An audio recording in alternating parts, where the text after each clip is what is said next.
Welcome to How to Make a Character Design Portfolio 101. Hello to Ethan and whoever else watches this. I hope this can help you. I'm not an expert, but I've looked at a good amount of professional portfolios and researched sort of what goes into making them and the sort of things that you will be doing on the job as a character designer. So this can hopefully help you figure out the intricacies of how to actually format your portfolio. Because summer's coming up, prime time to do it. So hopefully this can serve as a good sort of resource for you. So to get started, there are, I'll just write down in here. There are two different kinds of character design portfolios. Some people do both. Some people switch between them. But generally, the kind of art that you would see in a feature, so movies portfolio, is going to be different from what you see in a TV or series portfolio. And the reason is because the design that you will be doing in both of these categories is kind of servicing different things. Features are, come on, deselect, all right. Features are long, which means a lot of exploration. So most of what you'll be doing in feature is you will be working and reworking a design, doing multiple iterations of the same thing, and sort of developing something into perfection. So if you look at a feature portfolio, you can see this koala, for example, is drawn like a million fucking times. There's like a billion of them. But each one is a different iteration on the same concept, changing the size of the eyes and the ears, and the body, and the hands, until it's finally arriving at a more defined, unified final product. TV, on the other hand, has tight deadlines because you're really kind of rushing to get episode by episode out. So there is less exploration, and so the designs are pretty quick. You will not, as a designer for TV, have to go through this many iterations of something. It's not typical. Some productions maybe, if there are exceptions to everything, but generally TV is going to be very fast. So I think in terms of deciding which you would fit in more, I would think about your sort of work ethic. TV is the sort of thing that is great if you're somebody who really likes to consistently be working on new things, hopping from like little project to little project, get your little satisfaction. Whereas feature, you might be more of a perfectionist and somebody who wants to keep doing the same thing until you arrive at something that you deem as perfect and that you're not going to get tired of that process. Today I'll mainly be talking about TV because I think most people generally, when they're starting out doing character design, are doing it for TV. They're not super different, but there are some small differences that I can talk about. In addition, TV is also cleaner, whereas feature designs are often messier. This is because for feature, these designs are serving as references for 3D models. They are basically going to be taken and developed into models, which then will be rigged and animated on, at least in a typical 3D production. For TV, though, your character design references that you are providing are going to be directly referenced and used by the animators to make these characters move. So in TV, everything has to be way more final lines on stuff, very polished. This isn't very sketchy, you know, she's very solid in terms of her volumes and the way that she's moving. Whereas over here, again with the feature examples, all of this is much more of a sort of sketchy style. The difference also for feature is because most of feature is 3D, you get a lot more rendering, you know, so you may have to do paint overs of the final design to sort of figure out the volumes of it. There's a lot more detail that can be included. Whereas with TV, a lot of the times, because 2D animation is still very prevalent in 2D, your designs will be a little bit more simplified. You won't have to necessarily be thinking about textures or the sort of things that you would be thinking about in 3D. So this will have more rendered and detailed, while TV is a little simpler and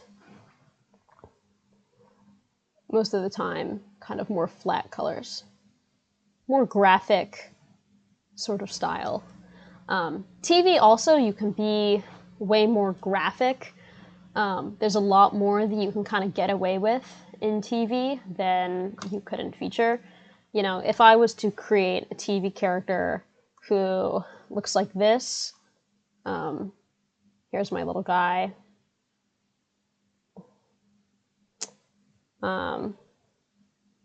Here's my little TV guy.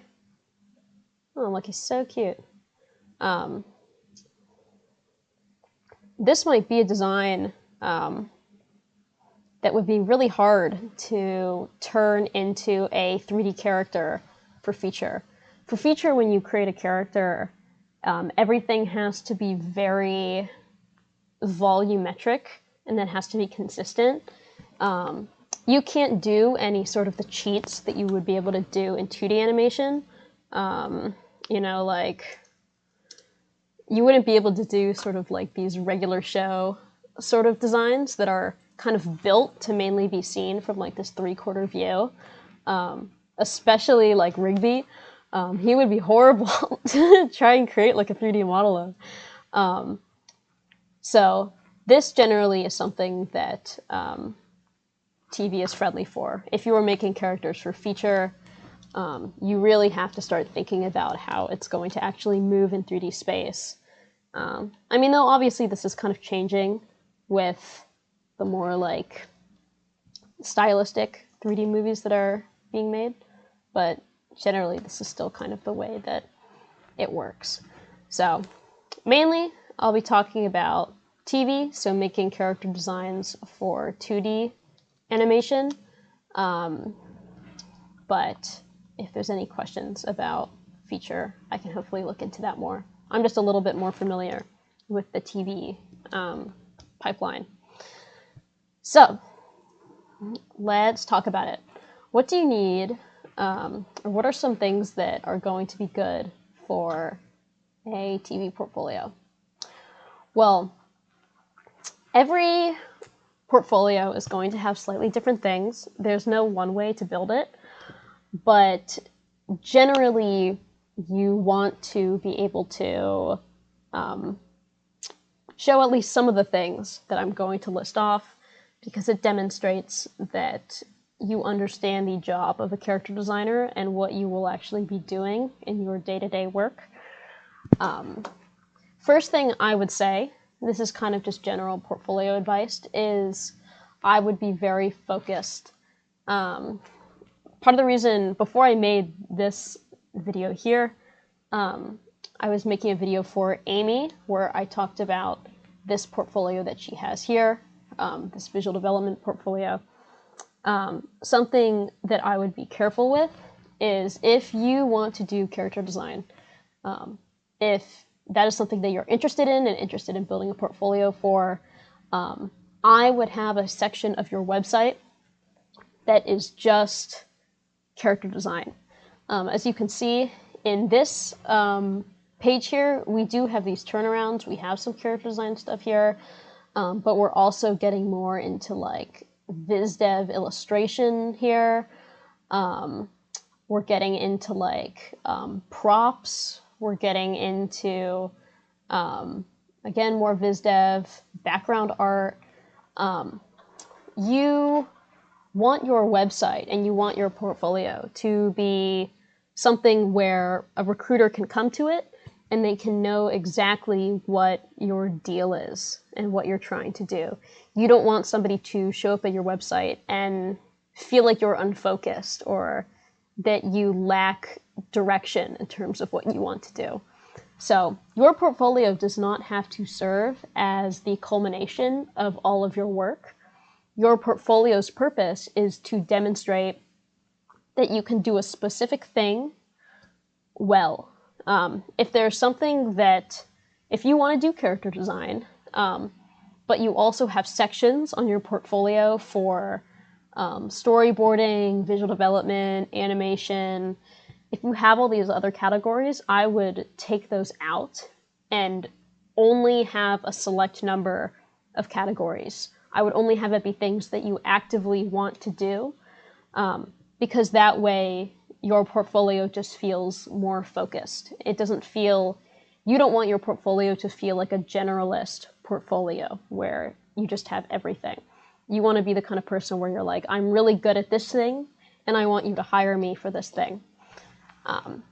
So make a whole little section for character design and list all your character design stuff within that section. Okay, so what do we want to include? Well, if I was Amy here, I would, one, sort of take out some of this other stuff that I don't necessarily need. But the one thing for character design that you all probably know about is turnarounds. Turnarounds are great. It shows that you understand the model. You understand that the way it's working and moving. But turnarounds are not the only thing that you should include in your portfolio. And they should not be the forefront of your designs. Because when I look at this character in this turnaround, I don't really feel like this tells me anything about the character and their personality and what kind of character they are, because this is purely a drawing reference for animators. So, what do we actually need? The first thing that I would say is to organize your designs by project. So you have your main character design page, and within that, I would group multiple designs together from the same idea. You don't want to just have a bunch of designs that don't connect to each other in any way, because somebody hiring you is going to hire you to make a bunch of designs that are all connected to one project. So you want to be able to demonstrate that that's something that you've done on your own, and that you can show how the characters play off of each other. So if you have a hero character, if you have an evil character, you can see them directly next to each other within the same project, and that helps really develop it more. So, you know, for example, in this portfolio, you have these reimaginings of Matilda, you have her, you have Miss Honey, you have, I forget this lady's name, the parents. Everything is sort of classified under certain umbrellas, so you can get more of a sense of the way it works. So I think the way Amy has it here is great. It starts off with all the designs relevant to her little frog project, and there's a different title card for all the other little projects she has. I think that that works great. So, one of the first things that's good to have, you know, I have my project. Say my project is called Bugtown, right? And I want to make a whole character bonanza for Bugtown, what's the first thing I should include? Number one is a lineup. What a lineup is a lineup is all of the characters from your project lined up next to each other. Kind of self-explanatory, but this is a great way to demonstrate personality, because you get to see your characters and their emotions, personality, next to each other. You get to show off variety in the character's shape language by directly contrasting them with each other. Those are really the two sort of main things, and you kind of get to see the whole cast of the project. So if I have my Mantis character, Bugtown. I don't know how to draw bugs. This was like a mistake. Say I have, my main character, and I have his proportions, and he's a really open, awesome guy. And then I have his shy little friend character, who's kind of more small circles. And then I have a more evil character, really kind of long. He's got a big cape or something. Basically, you can draw your characters with these sort of poses to illustrate their personalities and what kind of characters they are. And then you can also get to see how different these characters are from each other, and that can feel really fresh. It also helps immediately get an understanding of how these characters fit into this project. You see all of it at once. So lineups are fun when you have more than 3 characters. So I would probably have maybe 6 or so, just to really develop it out, make it feel like you've got a wide cast. That's the first thing I would have. It can be good to really kind of label every drawing in your portfolio. So I would kind of take, this frog, for example. I'm going to put him into here. If I maybe wanted to format him a little better, I would probably remove this hand-drawn title, probably change the way I do this. I'd put maybe a border top and the bottom, and with text, I'm going to write it because it's quicker, but I'd recommend to do this with text. I'd have the logo for your project. I'd have your email in the corner. And then I would have the label for whatever the sheet is. So I would call this frog turnaround. And I type that just to make everything a little bit more official and unified. And that way you can have your email there in the case that you want. Oh my god, I can't speak.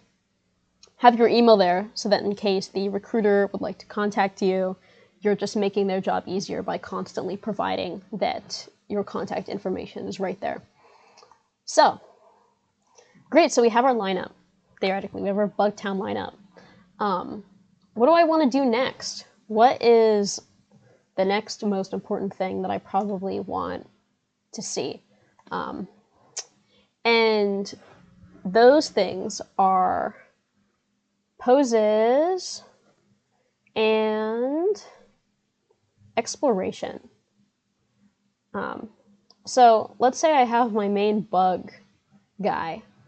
I want to understand what kind of character he is. I want to understand how he moves. I really want to get more of a feeling about him. So I would start adding some action and interaction poses. So, what's an example of this? I will show you. So, in this nice portfolio we have here, we have this little character, this little tiger creature thing. Love him.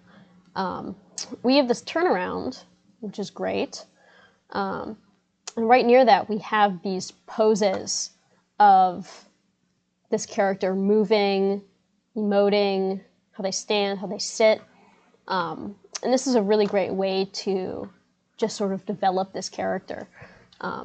So I would want to probably do something similar for my bug guy. You know, maybe he's a bookworm.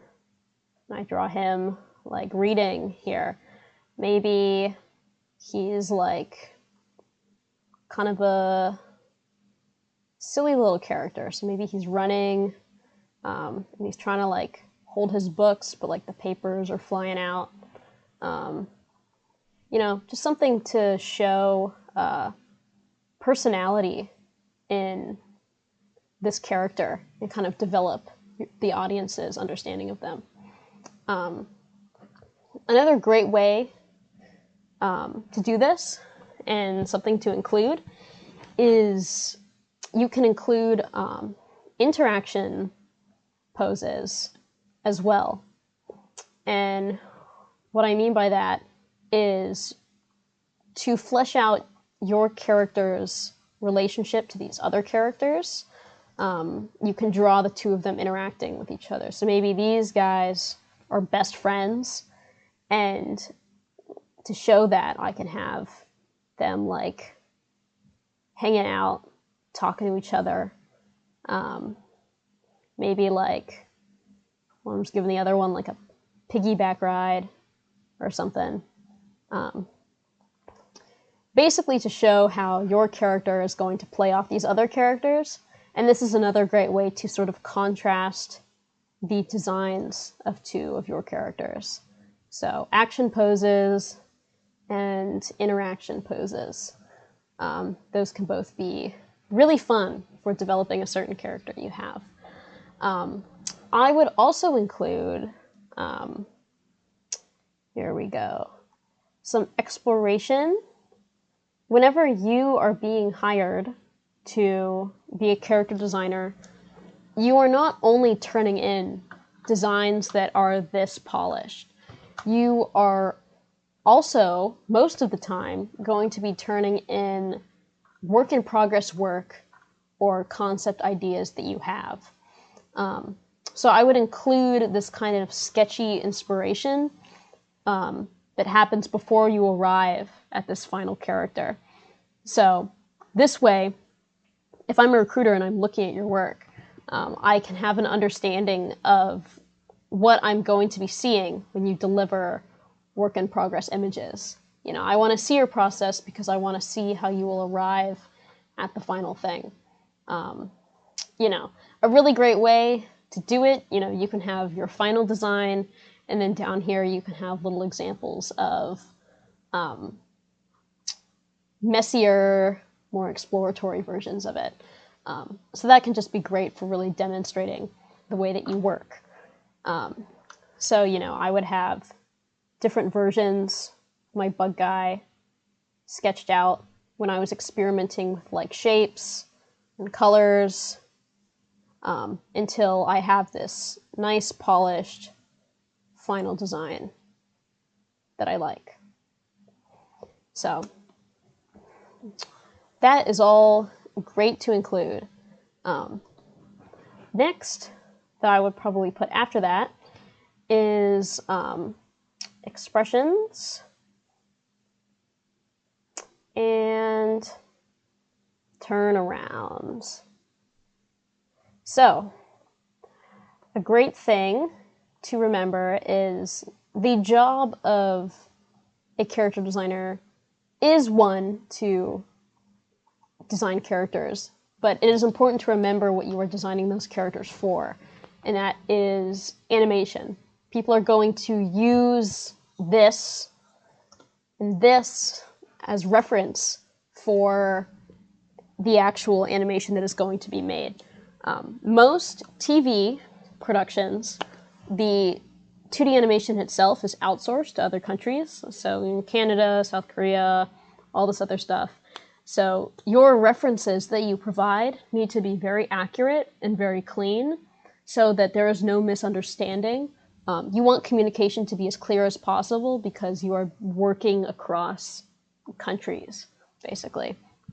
One of those things is to have an expression sheet, so I can see how my character looks when they're happy, how he looks when he's sad, how he looks when he's angry, how he looks, when he's losing it. Something that I would not do, that I've seen people do before, is it's very tempting to just have one drawing of your character, and then when you want to create an expression sheet, you just copy and paste that body and then change the face. I would not do this. I think that the expression sheet is an opportunity to showcase the way your character emotes, and their body changing is part of that emotion. So I would make each expression an organic design. You can even see that here. I keep using this one person's portfolio, but it's so good. These are all unique, different expressions, and it's also just doubly serving as kind of a weird turnaround sheet. I can imagine this character in motion, moving. She feels alive. She doesn't feel static. I can rotate her around in 3D space, and it feels like it's all working. So that's something that I would keep in mind whenever doing your expression sheets. Then, of course, I would include your titular turnarounds. Your job as a character designer is a lot of turnarounds, so I hope you like doing them. This is kind of a no-brainer, but I would make sure they're very accurate. I would make sure to really check your volumes. It can be easy to sort of lose dimension in your designs, so I would make an effort to really try and preserve the shapes that you've created here. Because, oh man, I love when they're so volumetric like this. It's so beautiful, the glove and everything. It's so good. Oh my god, it makes me lose it. But yeah, a good turnaround is an accurate turnaround. Something worth noting is that everything here, except for exploration, if you're making a 2D TV portfolio, I would recommend that all of the stuff would be clean and finalized.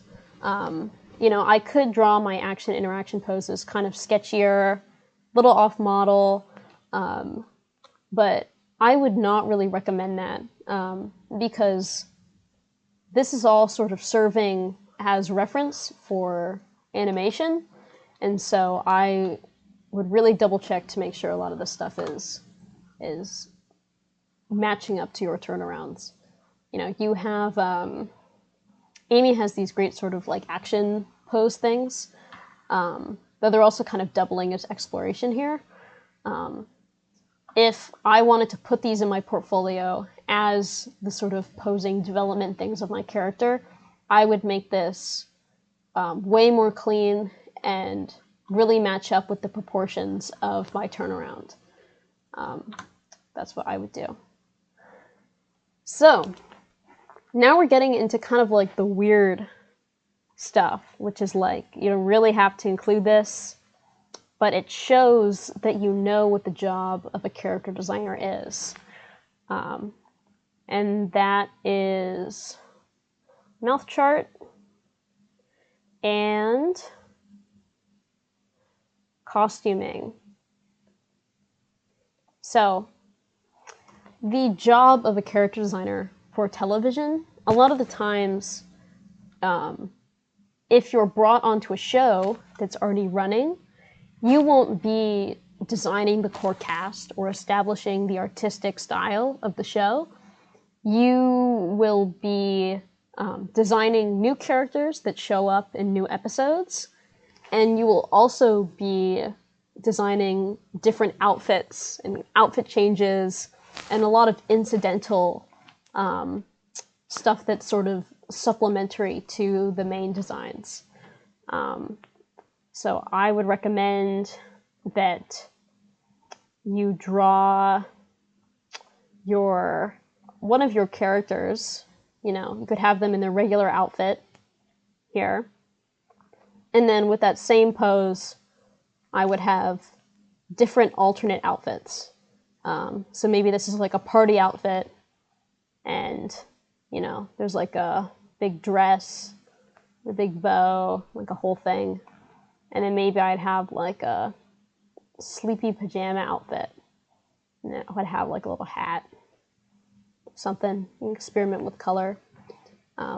So I would try to include some examples of costuming, just to kind of show that you have the ability to design these outfits and apply them to these characters that you have. Also, for reference for the 2D animators, I would do a mouth chart, which is basically the head of your character sounding out different mouth shapes for use and reference for animation. An example of this would be, where can I find a little example of this? Great example of this would be, oh yeah, right here. So you can see we've got A, B, C, D, E, F, a whole host of sounds. So this can sort of serve as a great reference for, especially I think whenever things are rigged, less so maybe with hand-drawn, but it's another great reference to include. It's not necessary, you don't see this like all the time, but it's more so something that shows that you understand the intricacies of a job, that you understand that the job of a character designer is more than just making up characters. It's also developing those characters into references so that production can use them for finalized designs. Something else, pretty much the main final thing that I would include would be, I guess, what I'll call special poses. And what special poses are is, if I'm an overseas animator and I'm working with these references, to animate the characters off of the board, and let's say the storyboard for my episode has a character who has a face like this, like a really crazy expression, and it isn't really something that I have in my normal expression sheet, or that is really like a normal pose for them to have. This is kind of where the character designers come in to provide reference for certain special storyboard panels. So if I wanted to show an example of this, I believe that there's some in here. Yeah, perfect. So here are some special poses from DC Superhero Girls. You can even see the storyboard panel right here, and then the on-model reference that is to be used for the animation. So it's almost like you as a character designer are creating keyframes, but this is just to help with these more exaggerated moments of animation that might be a little bit out of the ordinary.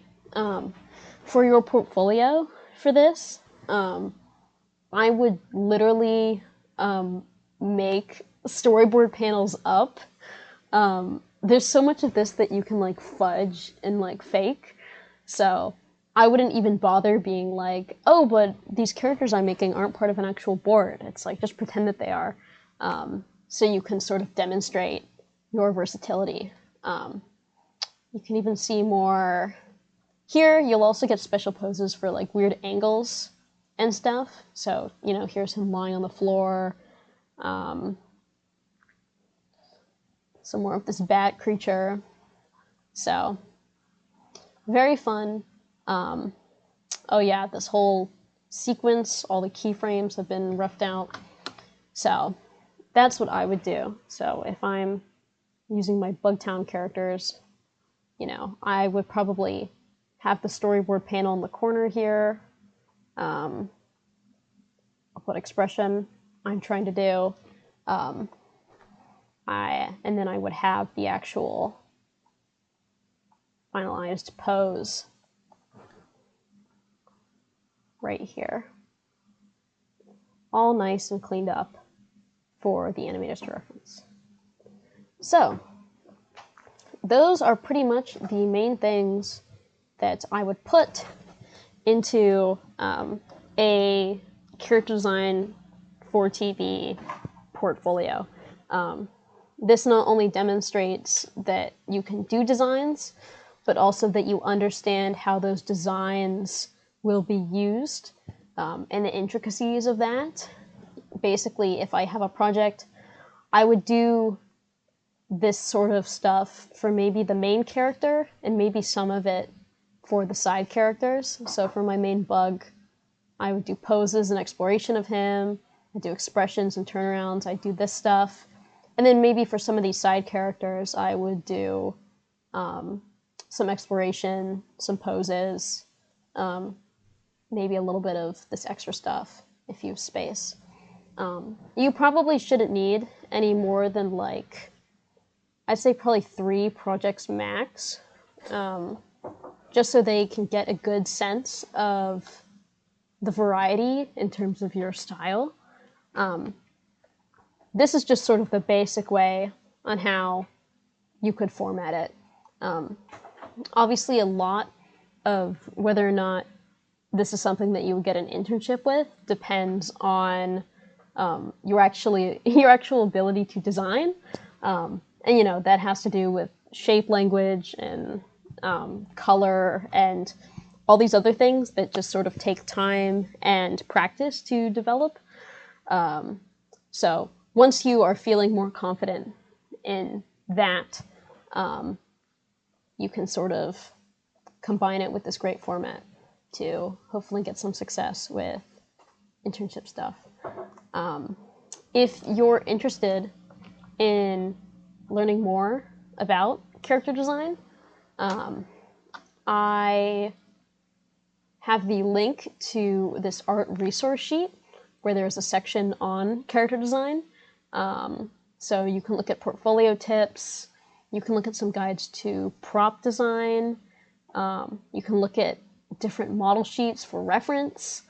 That's the main thing that I would sort of use for resources. Other than that, a lot of it is just applying your characters to the sort of format. The main thing that I would just really emphasize is be clean. If you are clean, it will read as professional. It will read as, if you're very sketchy with your sort of stuff, it might read a bit as unfocused, especially for TV. It really depends on sort of what you're focused for. But I think for TV 2D animation especially, I would try your best to use really nice, clean lines in the way that you rough out your models. And then the other thing is I would just really pay attention to your shape language. I would make sure that your characters all feel really unique and separate from each other. It's very tempting to have all your characters follow really like sort of samey proportion and just kind of like vary them by virtue of like hair and clothing. but I would really try and steer away from that, and experiment with like different face shapes, different facial proportions, just to sort of differentiate these characters from each other. If your characters are looking too similar, you will know right away from your lineup. That will kind of really point it out to you where the problems lie and what characters need to be pushed more to sort of bring out their personality. So that's the main thing I would say. Last thing, I know I said last thing like 5 seconds ago. Last thing is I would, maybe this is too much of like an evil, like sell your soul tip, but I would look at the current trends of what shows are currently popular. You've got a certain like host of styles where you've got this sort of like Disney TV, Gravity Falls, Amphibia, Owl House type style. You've sort of got the more crazier like Kif style, more simplified. You've got like the more realistic Vox Machina kind of action show style, Invincible. So I would sort of look at those trends and try and gear your portfolio towards one of them in particular. That way, the recruiters automatically know like what your deal is, because these people are going to be looking at your content and they are going to be thinking, how can I fit this person into what I'm already doing? How well is this person going to adapt into this show I'm doing? You know, if a recruiter for Proud Family, Louder and Prouder is looking at what you're making, do you think that they would feel like you'd be able to adapt to do that sort of work? You know, if a character designer for Amphibia looked at your work, do you feel like they'd think that you'd be able to adapt? That's ultimately the sort of titular question. So find your niche, think about where you would fit in the most, and I would sort of tailor your work towards that aim.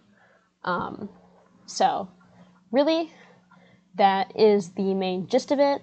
I will include the link to all the portfolios I referenced in the description of this. And then I'll also just take a screenshot of this, so you should be able to have it as reference. So feel free to ask me any questions. I'm not trying to be a character designer, so don't like look at my portfolio or anything for reference for that. That's not, I don't really care about character design. But I know enough about it to be able to make this video and help out, because I was researching a lot with the goal of helping Preston. So, good luck, and that's it.